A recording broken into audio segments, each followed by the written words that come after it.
You ever listen to a song and wonder how just a handful of simple words can hit you so hard? Well, that's exactly the kind of magic we're getting into today. We're going to take a deep dive into Alison McLean's In Awe of Today and really break down how its beautiful simplicity creates such a powerful emotional experience. So this line right here, this is the key. It's the final line of the song's main verse. And it's our way in. It's such a quiet, thoughtful statement, right? It's not shouting for attention, it's just observing. So how in the world does a simple phrase like this carry so much weight? That's the big question we're here to answer. Okay, to really get this song, we have to start with its core idea, finding something truly awesome in the most ordinary things. Just think about it for a second. When was the last time you really watched a sunrise? That feeling you get, that stillness, that sense of being connected to something huge and beautiful, that's the exact feeling this song taps into. It's a universal human experience. All right, so we've got the feeling, we're in that emotional space. Now let's zoom in a bit and look at the craft. How does the artist actually manage to capture that feeling in words? Well, it all comes down to a few perfectly chosen images. We're going to break down the specific words that really make up the heart of this song.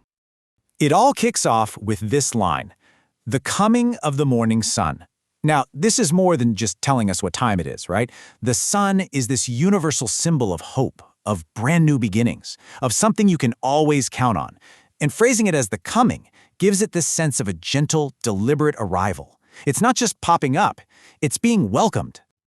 And then the song does something really clever.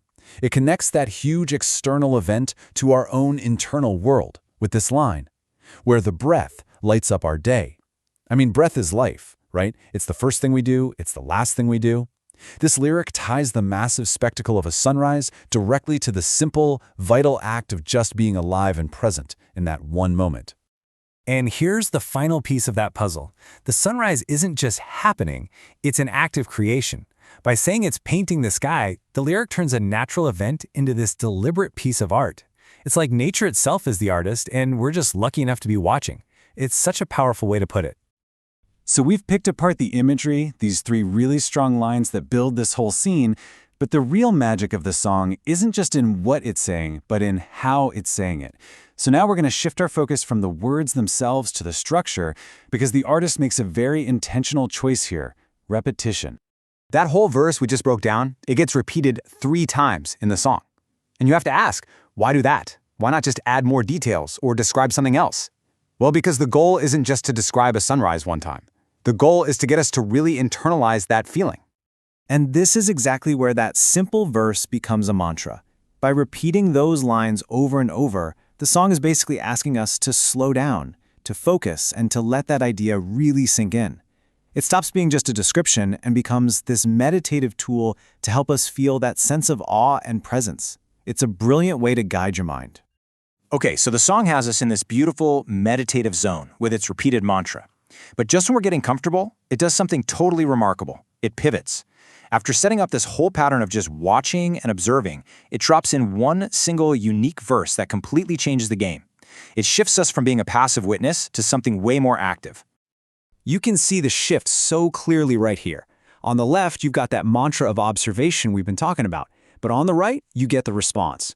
The song literally moves from being in awe to feeling so grateful. It goes from watching nature's expression to expressing ourself. And here's the kicker. The song isn't just about watching the world, it's about how watching the world makes us feel and, even more importantly, what it inspires us to do next. And that's it. That's the core message of the entire song, boiled down to one single idea. The awe we feel when we see something beautiful, that's not the end of the story. It's the beginning. It's the spark that ignites gratitude and inspires us to actually participate in the world's beauty by creating something of our own. So this brings us to the final, and maybe the most important part of all this. We've seen how the song is built, but so what? What does it all mean for us? Well, this structure is way more than just clever songwriting. It's actually a blueprint. It's a simple process we can use to find inspiration in our own lives, and it goes way beyond just a sunrise. Look at this. The song's entire journey laid out in 4 simple steps. First, you just observe a simple, beautiful moment. Then, you reflect on it. Maybe you turn the thought over in your mind a few times, like a mantra. This almost always leads to a feeling of gratitude. And then, the final step, you channel that gratitude into your own act of creation. The song literally walks us through exactly how to do it. And that really brings us to the heart of it all, doesn't it? The song starts by watching nature create art and ends by inspiring us to create our own. So it leaves us with this simple but pretty profound challenge. A sunrise is just one example. The real question the song is asking all of us is this: what simple moment are you going to notice today, and what beautiful thing is it going to inspire you to create?